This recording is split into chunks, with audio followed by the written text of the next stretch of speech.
It's funny. Mum put something on the telly yesterday, which was, I think it was the top 10 singles from 83 or 84 or something like that. And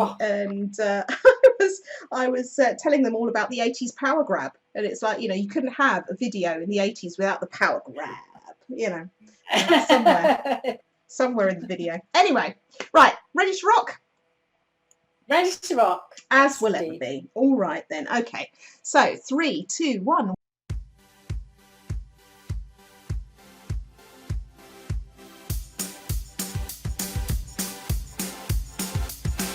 This is Trainer Talk, the podcast, brought to you by Sharon Gaskin of the Trainers Training Company and me, Jeanette Tessier of the Get That Gang. In our weekly show, we cover news and views from our businesses along with a top-of-mind topic. Of course, it wouldn't be Trainer Talk the podcast without the Dog Walking Digest, and every now and again we invite a guest along to share their experience and expertise. After 90 episodes of just audio, we're now on YouTube as well. So feel free to catch up there. Just search for the Trainers Training Company or the Get That Gang, or download us on audio only through your favourite podcast streamer. So why not sit back with a cuppa, make that journey or chore go a little bit quicker with our weekly inspiration for developing your training business.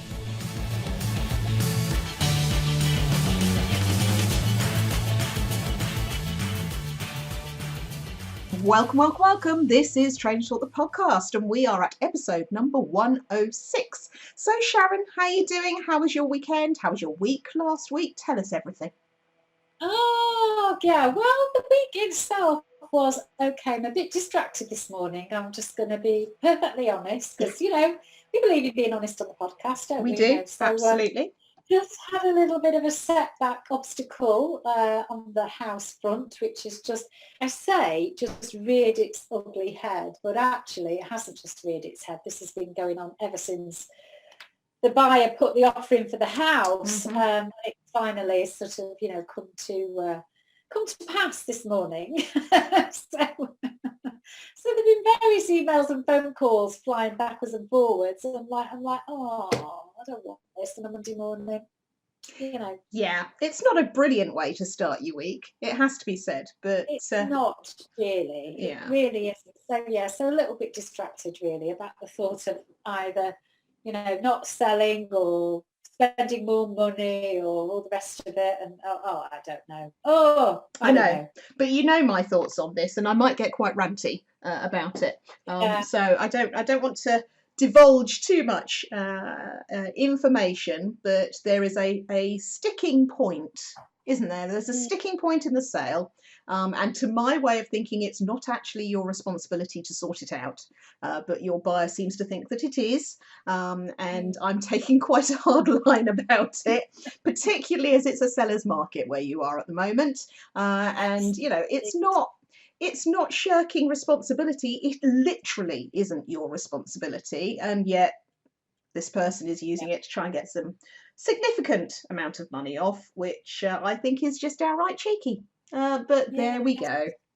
There we go. But yeah, it's not nice to have to deal with this. But it's inevitable, isn't it? It's never easy, is it? No, I think I mean, there are always going to be things that sort of come up out of the woodwork, and I think the trouble is sometimes we are in a better place emotionally to deal with it, and then other times it's just kind of, oh no, it feels like another sack of potatoes on top of the ones that have already fallen on top of you, right? And that's kind of the nature of the beast. But at the same time, I mean, we are going to talk a little bit. This does link a little bit with our top of mind topic, doesn't it?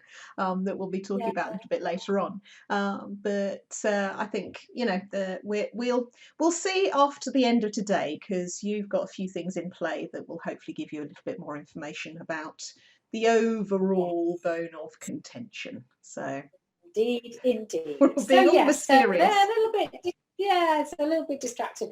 Although I do think, we love to talk about woo-woo on this podcast, and part of me is thinking, it's just, it's woo-woo. I've been putting bad energy out. I've been thinking about, I'm not sure about moving to this house. I'm not sure whether I want to move. And hey, I get put out there, don't I? So, Well, yeah, but on this particular occasion, I think it's less woo and more awkward.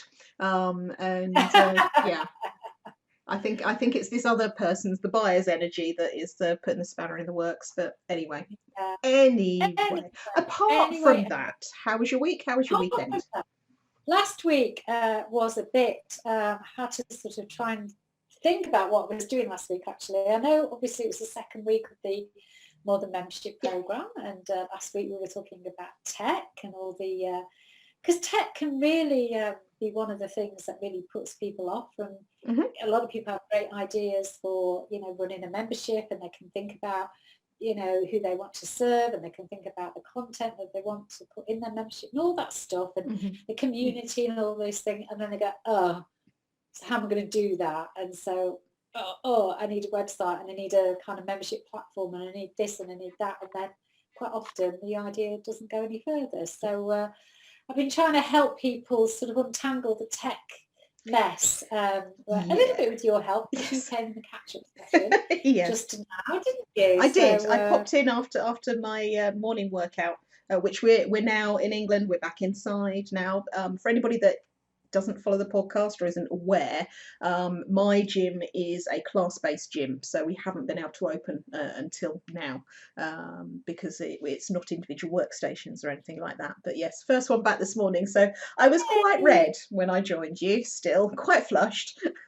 Normally I have sort of an hour between the class finishing and the podcast recording starting, or a little bit longer, because we always have a chat before we start recording the podcast. So, but I feel like I joined the call this morning looking like I'd had a really bad fake tan experience or something.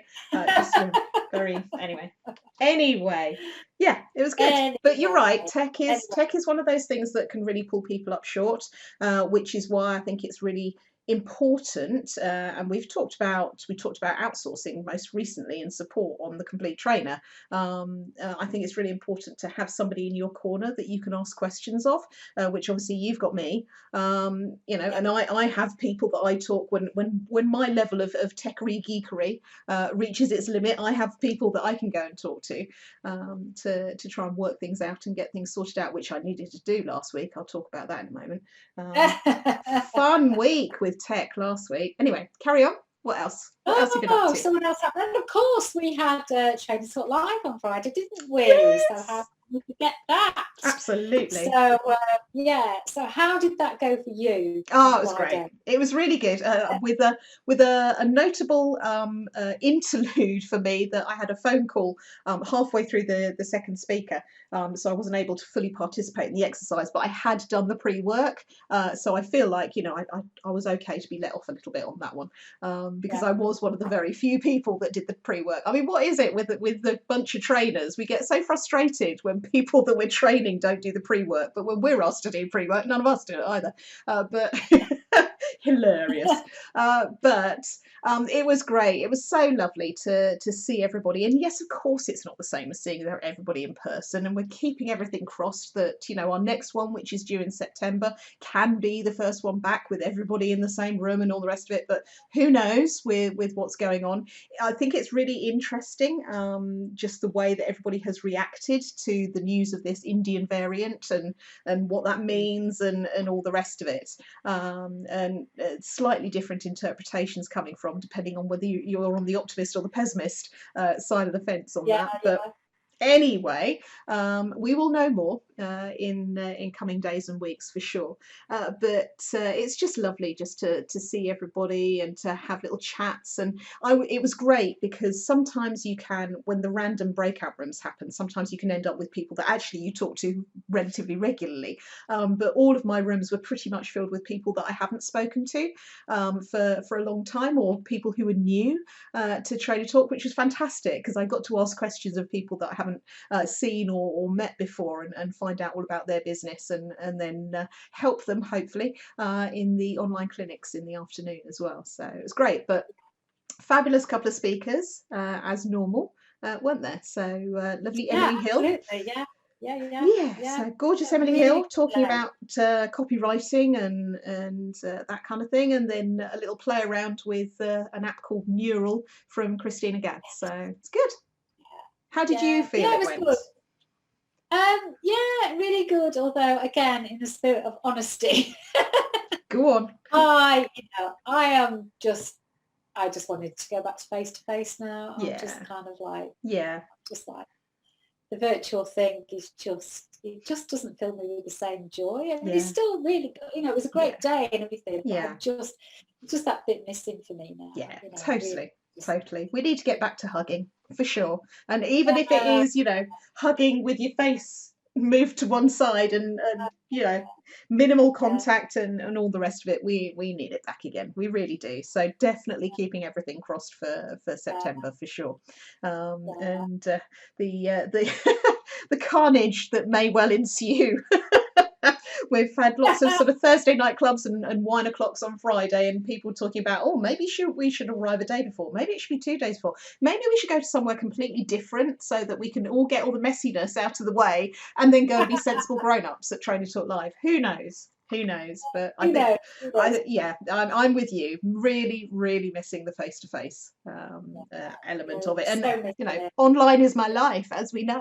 Everything is online. But it's, for me, that having that at least 4 times a year, that opportunity to see real people in person, and Yeah, talk business and have a laugh and just, generally yeah, be with other people that I know and like, I think yeah. is a special thing for sure. So No, it really, really is. But yes, who knows? Who knows what will unfold?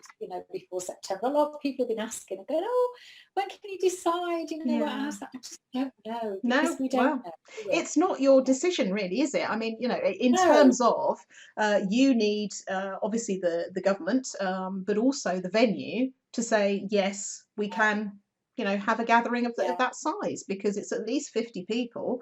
yeah, So yeah, even with the current restrictions, it's, nowhere can have more than 30. I don't think, even a funeral at the moment. But I mean, that's in England, obviously.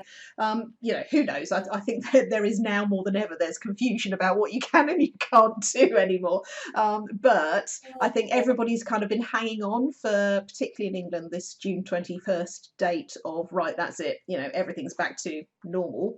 Do whatever yeah, you like with whoever you like, whenever you like. So presumably, if that goes ahead still, then the venue will be saying to you, yeah, absolutely, we can invite people in, which then you will be able to say whether or not you feel comfortable, yeah, saying, exactly. Yeah, we're going ahead. But of course, if the venue is saying it's okay, it will have financial implications for you, won't it?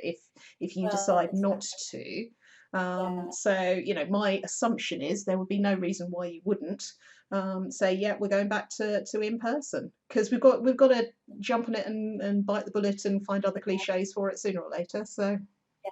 Indeed, yeah, absolutely. But yeah, who knows? We will see. Who knows who about knows? Trainers Life? Who knows about my house? Who knows?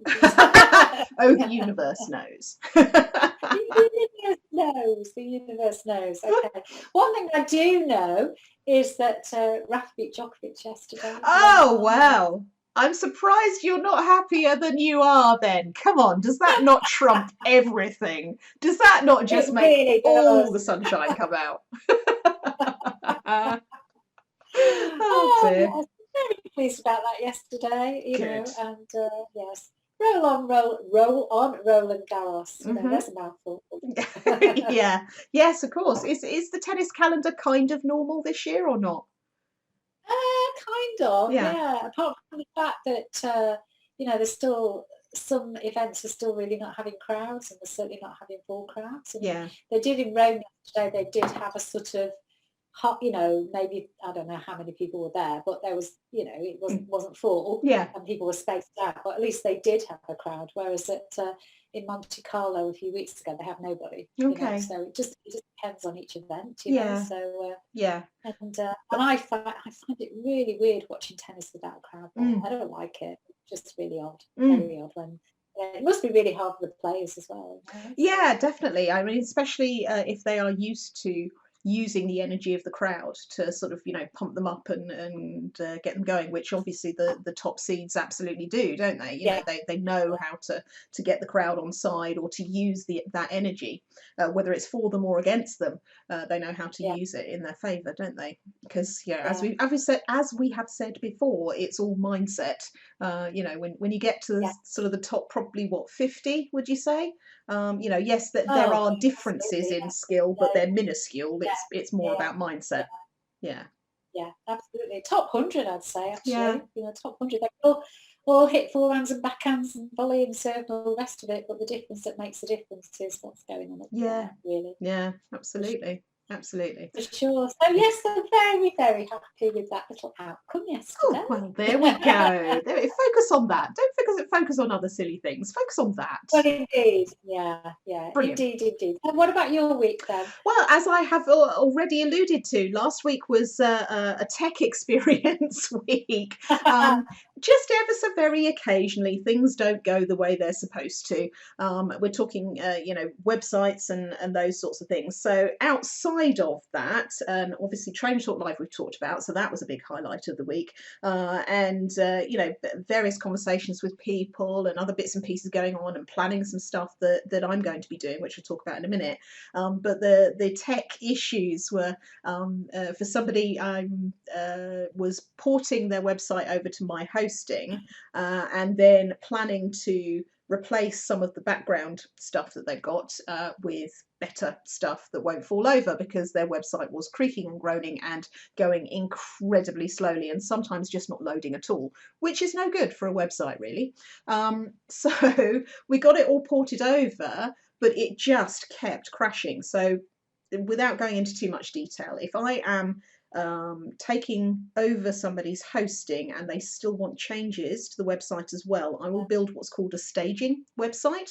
And effectively, all that happens is I take a clone or a duplicate of their existing website, I put it on my staging server, and I work on that in the background. So nobody gets to see it unless they've got the direct links for it. Search engines, I can request them not to search for it, but there is a possibility that someone will come across a random page, but it's unlikely. So I have it on a staging server. I can do all the work. The client can see what's going on. Fine, no problem.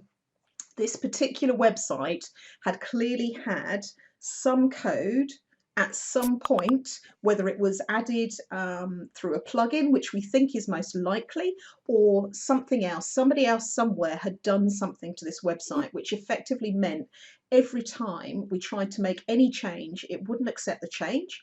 Even on the staging website, wouldn't accept the change, or it just completely crashed the website, and it caused what WordPress call a fatal error. Woohoo! Which was really, really annoying. So we reached my level of tech geekery. So I went on to the people I was talking about that I talked to, which is the support team for the hosting company that I'm a reseller for, and they were we kind of reached an understanding of what it was, but we still don't know where it came from. And they think that the plugin that caused it, nobody remembers that plugin ever being used on the website. But who knows? Who cares? In the end, what I said to them was, look, just wipe the lot. On the staging website, not on the main website. Wipe the lot, just give me a fresh WordPress install and I will build it from the ground up, which is what I've ended up having to do. Now, some of the stuff on the existing website I've been able to port over to a greater or lesser extent, but it is really, it's a bigger job than just taking the pages and rearranging them and redesigning them and changing, swapping one plugin for another plugin, that kind of thing. It was a much bigger job than that. But oh, hello, Jim. Yes, she agrees. But made some really good progress on it. So there's most of the main pages, except for one, are done, and then there are some subsidiary pages that need sorting out, and then there's the academy side of it, which is the training courses side of it. So the payments and all that kind of stuff. So we're getting there, but that was not due to be done until this week. But because the whole thing fell over when we tried to move it and it just wasn't playing ball, we ended up having to put a holding page over the front of the website last week. So of course I said to the client, look, I'm going to move you up the list, because there's no way you can keep what you've got. Even if we went back to your old hosts now, it's fallen over, it's not going to work. It's just a kind of straw that broke the camel's back kind of thing. So that was fun trying to track all of that down. Now if I knew at the end of the week if I knew what I knew at the end of the week, at the beginning of the week, I wouldn't have spent all week trying to track it down and trying to find it. But at the time, it was one of those things where you think, there's got to be something in there. Can we not just find the piece of code and hoof it out and we'll be all right? But we just got to the point where if even the geeky geeks are telling me we're not quite sure where this has come from, but it's in there somewhere, it's like, do you know what? Let's just cut our losses, scrap it, and start again, because that's going to be quicker, and it has been. So yeah. So I mean, it's one of those things that it all adds to the experience, and it all adds to my knowledge of what's possible and what's not possible, and all that kind of thing. So for sure, if it happens again, with the particular setup, and I was talking to you about this particular setup before we started recording the podcast. If I come across a site like that again, then I'm absolutely in a better place to say to the client, we're just going to scrap it and start again for you. And this is what it will cost to do that. It will be more than just sorting out the pages. But honestly, you're going to end up paying that anyway. If you ask me to try and track it down and find it, you're going to end up paying the same as if we just scrap it now and get on with it. So it was by turns frustrating, but also kind of when you reach the point of, right, this is what we're doing, it feels liberating to put a line in the sand and go, right, we're moving forward like this now. A bit like you were saying about moving house last week. Either you're going to discuss it forever or you're going to do something about it. Exactly. So that was the equivalent. So that was fun times with tech last week, but a couple of really good things that sort of came out of last week. So the phone call that I said I had during Trainer Talk Live was actually the soon to be new chairman or head of, or whatever they're calling it in England hockey with the big restructure of the South Central area. So I think I've talked about before, everything's being rearranged. England hockey have basically gone, no, we don't like the way that everything's been set up for the last however many decades. We want to change it. And they have done this in consultation with the clubs. The people they forgot are the officials. So all of the umpiring associations are going, hi, you kind of need us. Do you want to talk to us about it? So it's all been very rapidly pushed through in the light of COVID and all this kind of stuff. Long story short, my previous role, sorting out assessments for Hampshire umpires and also doing some assessments for the South region, the new chairman phoned me up of the South Central region, which is slightly different, but anyway, and said, I need somebody to head up all the development, so coaching and assessment and all that kind of stuff. Will you do it? Because every bit of paper that I get on how to do things properly has got your name at the bottom of it. So like, well, that's a kind of flattery. So it's just okay. So I've said to him, I'm very happy to be involved because we've got to move this forward. We can't just sort of throw our hands up and go, no, I don't like what England hockey's done, so I'm not going to do anything. I was kind of thinking about, well, I'll just do some assessments if somebody asks and that'll be fine. But actually what this means is that I can take all the stuff that I've done with the Hampshire umpires and given them, I've given them fast track pathways, I've given them clear guidance as to what they need to demonstrate in order to get through the levels and beyond. I can expand that. So I was saying to Mum when we were walking the dogs yesterday, even if I just do it for a year, at least I know that I will have put everything in place for it to be set up properly, so that there is clarity, there are proper policies, proper procedures in place for umpires to be able to take the sport that they love and progress with it, if that's what they choose to do. But I did say to this chap, I do actually have a full-time job. Some weeks it feels like more than a full-time job. I do actually have a full-time job. So if I reach the point where I think I can't put as much into that as I want to, then I'm going to need to walk away and you're going to need to let me. And he was like, yeah, absolutely fine, no problem. So right, fine. If it's moving forward on that basis, then I'm happy with that, because there's nothing worse than somebody going, oh, but we can't possibly do without you, which is complete rubbish. But that's how it tends to go with these sort of sporting committees and things like that. Well, if that person's not going to do it, then it can't be done. And it's like, no, that's rubbish. Stop guilting people into doing this stuff. You know, I need to know that there is an out if I need it, and I know what the limit is. So I've been thinking lots about, okay, right, what can we do? What can we improve? What can we change? Who do I need to talk to on that one? So that's was nice to be able to do that. So I think I'm head of development or something for South Centre. I don't know. Ooh, Who knows? very great. Who knows? I was trying to find. I hadn't really been paying much attention to the new setup. It was just, well, yeah, whatever will be, will be. And then it's like, oh crap, what have I said yes to? I need to kind of work out where I am in the hierarchy now, so that I know exactly how much responsibility I'm taking on. But anyway, so that's that one. And then the other thing that I've been asked to do is, you know, obviously I am now a certified master persuader. I've been asked to be a mentor for the new cohort of certified master persuaders as well, which is, you know, something that I'm very excited about, not least because, as we've discussed and as all trainers know, teaching other people how to do something really helps to embed your own understanding of it. And so I'm excited to deepen my own learning through other people's questions and talking them through stuff. But also very honoured to be asked, because out of the you know 15 or so master persuaders this time around, only 3 of us are doing it. I mean, she doesn't need everybody to do it, but you know, my understanding is such that not everybody was asked to do it. So you know, so very happy about that. So bring it on. I mean, you know, I'm not going to be short of things to do over the next few months. Indeed. Well, none of us are we?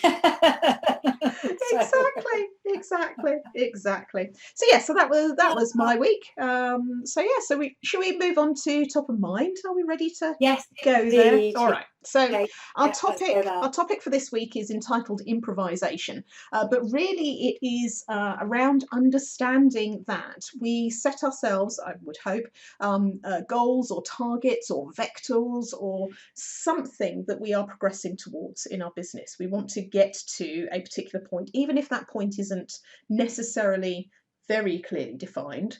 Presumably, we want to make more money, spend less time traveling, some people spend less time working, for some people, you know, get more clients, do whatever. So we have some kind of goal to get to.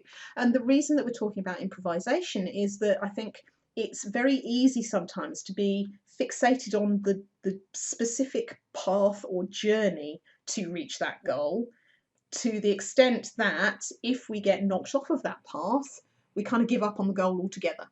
And improvisation is all about saying, look, you know, there's what's the phrase? Oh no, that's horrible. There's more than one way to skin a cat. No, we don't want to talk about that. I've always said that once this morning, not on the podcast, but there are always, you know, different ways to achieve things and different ways to do things. And I think, I mean, if I think about really where I'm at in my business at the moment, even though I'm loving where I'm at, I don't know that I was very clearly defined on you know, wanting to get to this point, and B, I certainly haven't taken the most direct route to do it. But what I have done is improvise my way around according to what's going on and what's happening and all the rest of it. So what do you think, Sharon, in terms of the whole arena of improvising around your goals and that kind of thing? Well, yeah, definitely. I mean, I think businesses grow and evolve, don't they? I mean, it's. I think we can get too sort of hung up on sort of goals and targets and objectives and things like that. And as you say, sometimes sometimes that's not terribly helpful to be so fixated, you know, on that end goal and on a particular pathway. I mean, look at the things that both of us are doing in our businesses that we certainly didn't set out to do. You know, we didn't sit there with a piece of paper or a spreadsheet or whatever and go, oh yeah, I'm definitely, you know, in Q3, you know, I'm going to be doing this, or, you know, things just kind of evolve and develop as you kind of have the ideas, and then you kind of just respond to the ideas, don't you? Yeah, absolutely. And I think, I mean, I always used to say that part of the reason that I didn't have any specific plan for what I wanted to do with my business was because my former corporate role was I was part of the business planning team for the entire organisation. So I was desperate to get away from anything that felt like that kind of work. But I think part of the reality is that I didn't really know where I was going to begin with. I was so frightened of picking the wrong path that I kind of let things happen to me and sort of followed my intuition a little bit, which for people who are specific quarter one, quarter two, quarter three planners is probably, you know, a horrible thing. They're sitting there going, oh, can't believe she did that. But it's kind of, it worked for me because I needed to feel my way into where I was going. But what that also necessitated was a huge amount of improvisation in terms of looking at every opportunity and thinking, do I want to do this? Do I really want to do it? Is it going to move me forward? Do I need to do it? You know, what's the bank balance looking like? Have I got effectively no choice about this at the moment, even though there's always a choice? You know, it's all those sorts of things that you need to think about. But what it did by not having such a fixated path to follow, it meant that I was able to improvise along the way and explore things that interested me as well. But you know, I think it's so important that if you do have a goal or a place that you want to get to, it's stay focused on that. Don't stay focused on how you're going to get there, because as we have talked about previously, the universe moves in mysterious ways, and you know, sometimes where you end up might not be where you plan to end up, but it might be a whole heap better than yes, indeed. You know, yeah, than what you thought. Yeah. I mean, if I think back to maybe a year ago, I was able to still do probably about 90% of what I do now. 5 years ago, probably around 30-40%. 10 years ago, maybe 10%, 5% of what I'm able to do now. And it just, you know, goes to show, if I'd started my business, gone, right, by the year 2021, this is where I'm going to be, I'm not sure I'd have ended up here. No. What do you Well, think? definitely not in the time of COVID as well. No, exactly. I mean, that's kind of just thrown a complete spanner in the works, hasn't it? In terms of, you know, can you imagine? Yeah. When all those like really, you know, carefully crafted, thought out, you know, goals, milestones, and then oh right, you know, COVID comes along. Yeah. You know, we can't really do any of that. So no, you know, completely. I'm all for being, you know, I'm more for being you know, maybe it's again because I'm not much of a detail person. I'm not much of a planning type person. You know, I'm all for kind of like just having ideas and taking some and rejecting some, and then the ones that you do take on board, just kind of just seeing where it kind of takes you. And I'm kind of all for that. And I think I've got more like that in the last few years. You know, for sure. You know, because I'm just all about the, I don't know, the adventure. Well, you follow your gut instinct a lot, don't you? Yeah, absolutely. And probably, you know, and does it get me into trouble sometimes? Not usually. No, it's usually and right. you know, define trouble. I mean, you know, it's kind of everything is relative, isn't it? And I mean, we are both fond of saying it's all an experiment with what you're doing, but I do think if you are somebody who is a detail person and you like to know what the next step is going to be, then I would imagine that the entrepreneurial life, the freelance business life is probably quite a difficult one to square. Because you know, you want that reassurance of the next step and what's going to happen, and the reality is, you know, we've barely got control over this. You know, we can put stuff out there and we can talk about you know, what we can do, and as somebody that we both follow, Denise Duffield Thomas, says, you know, it's a two-step marketing plan. You talk about what you know and then you make an offer. That's about all you've got control over, really. You know, everything else is in other people's hands. You know, either they like your offer or they don't. But I think particularly the things that you are doing in your business, so I've got a new program that I'm sort of toying around with at the moment called Website Detox, right? This week, I really need to get on top of the sales page and the mechanisms and putting promotion out there and all that kind of stuff. I am in charge of that happening insofar as if I don't do it, it doesn't happen. But once I put it out there, it's kind of, it's out there. And if it doesn't work, if it doesn't attract people, then I have to improvise about, what am I going to do? How am I going to get around it? What are my choices in front of me? So, the one choice is to not do anything and just let it die. The other choice is to try and do something different. There's another choice in terms of, okay, do I put it back or whatever? There's always something to think about and always a way to improvise. The end goal is to have a product that, will help people to achieve something. But if there's more than one way of doing that. There's more than one way of achieving that, for sure. Yeah. So you've got to improvise because you just never know what's going to come along, and I think talking about, programs, we both put, how many times have I put program out there and just gone, okay, well, let's see how many people sign up. And then as soon as you get one person signing up, how many times have I said, oh, got to do it. Yeah. And that's the danger, isn't it? Of, once you put it out there, it's out there. And then you have to cope with whatever comes back at you, don't you? Totally. And I think, to a certain extent, I don't mind that because it's sort of, it's always going to be up to somebody else if they actually want to do the program or not. And you can feel like it's a great program, but if you don't get anybody signing up to it, then there's 101 different things and reasons why that might not be. Equally, if you put something out there and then people do sign up to it and you get more than you thought you were going to get, it's like, oh, okay, all right, I've touched a nerve here. So then there's a different set of goals to achieve, which is, getting your slides done the weekend before you put stuff out. Sharon. Indeed. I take the mickey purely because I'm exactly the same, right? It's putting this stuff together at the last minute, and I do quite enjoy, I'm certainly more than you, the process of putting the slides together. But it is one of those things where I need to sit myself down and almost be watching over myself, going, no, keep concentrating, no, keep concentrating. Keep doing it. Yeah, exactly. But once it's done, it's done. That's one of those things. It's done. Exactly. So, 3 down, 3 to go.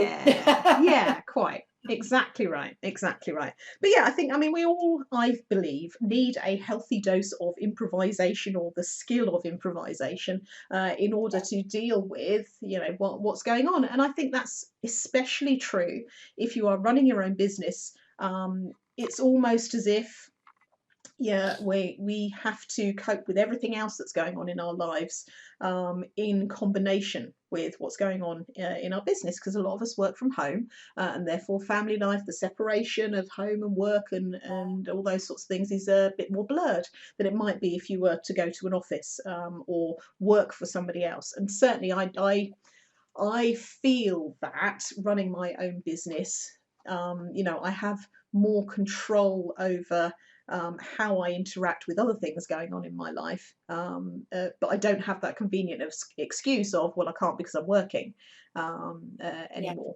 Or, I couldn't possibly go out for lunch on a weekday because I'm at work or whatever it might be.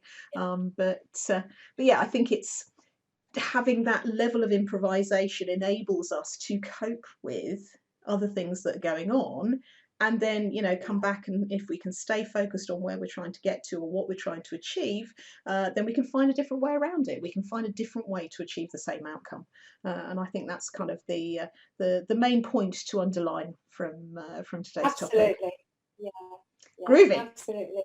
All right. Good one. Okay. All right. So, dog walking digest. We've already heard Jem in full-throated barking mode this morning. Apologies, people, but this is real life. Exactly. This is what we have to cope with. Have you noticed, listeners, that she only barks when I'm talking? Not that I'm saying that Sharon sets it up that way, but I don't know why she was barking. probably somebody walking past. But what makes me laugh about it, she'll bark like that, but she'll bark from her sofa or she'll bark from the bed. She won't actually go and investigate. Yeah. She's hilarious. Completely. I know exactly what you mean. Yeah. Copper and Scamp wind each other up. Yeah. Yeah. Talking about Jem. So this week she had a little trip to the vets to have a vaccination, not for COVID, but for the annual boosters, whatever the doggy vaccinations that she has to have, and they always do a little health check. So and it was a weird experience because normally you kind of like go in the vet, and this is actually the first time she's been to this particular vet because for a health check or for vaccination. So, in our old vets that we used to go to, it was so funny. She always used to, you'd go in reception and she'd always just immediately, she'd jump up, sit on the chair, on a chair in reception. It's not for you, it's actually for adults, for humans. Every chair is for Jem. We know this. And then she'd go into the actual vet, and they'd have a little chair, they'd have the doggy table, and they'd have like a little chair for the owner to sit on, and she'd do the same thing. She'd ignore the table and go and sit on the chair. She knows her own mind. She knows her own mind, but she didn't get the opportunity to, because I didn't go in, because with this particular vet setup with COVID, you basically go to reception with your mask on, vet comes out, and then he takes jokes. So she didn't like that, the fact I wasn't going with her, Yeah, anyway,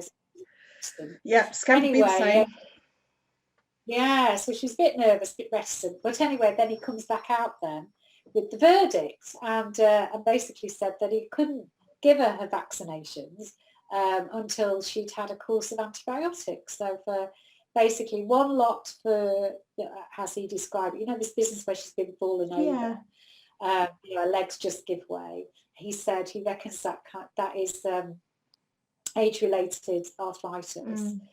So he basically thought he would give her some antibiotics to reduce the inflammation and make her more comfortable. And then the other is this weird sort of breathless thing that she's been having.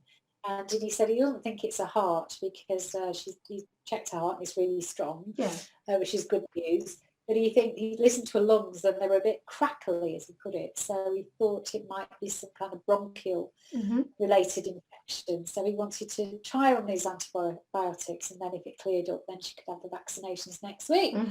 So before I've got to the vaccinations, I've spent 100 odd quid. I was like, oh my God. Yeah. Bless them. Oh dear, oh dear. Absolutely. So we've got to go back on Thursday to see how she is, and and then if she does get the vaccinations, that'll be another bill. Exactly. Yeah, it's the same with Scamp, and I mean he didn't get his vaccinations last year because everything had closed. He was due at the end of March, and then this year I haven't been yet to take him, but I will at some point. But we're going to go to a different vets for a whole host of reasons. But I'm not having him go to a new place and not go in with me. He won't. He will sit there and he won't let them do anything. So I'm not going to put him through that stress. It's not worth it for him. But they're funny old things, aren't they? Our doglets. I mean, you're saying about the random barking. Copper, my mum's dog, does it all the time. But then when we're there, when Scamp's there, they wind each other up. So one of them will, I don't know, they must hear something or see something. So we get the woof from one of them, which means the other one is like ears pricked up and what's going on. So if it's Copper, he'll start barking. If Copper starts barking, Scamp will be woof, woof, woof, like this all over the place. And it's just like, it could be as insignificant as somebody next door slamming a car door. And it's just like, no, there's really no need, dogs. Honestly, it's fine. I mean, what makes me laugh the most is if Scamp is sleeping on the sofa. He has obviously his doggy dreams, but if he whimpers in his dreams, Copper then reacts to him whimpering and starts barking, which wakes Scamp up. So Scamp's just like, what's going on? What do I need to be aware of? It's like, no, it was you. That was what was going on. But there's not a lot we can do about that, unfortunately. But there we are. There we are. There we are. So yeah, so that's it. So I think we're done for this week. Don't you reckon? I think we are. So thank you as always, lovely listeners, lovely viewers, for your time and your patience with us. And we will we will look forward. We did have some feedback this week from lovely Shelley Fishel, who listened to last week's podcast episode and gave us her thoughts in the Train and Talk group around social media, which was fantastic. So thank you for that, Shelley. Much appreciated. So if anybody's got any thoughts about this week's episode, about improvisation, or anything else that tech nightmares or annoying house buyers, or Rafa beating Djokovic, any of those things, absolutely. Let's end on a good note. We are more than happy to hear your thoughts, so please do let us know. But in the meantime, have a great week, everyone, and we will speak to you again next week. Take care. Bye. Bye.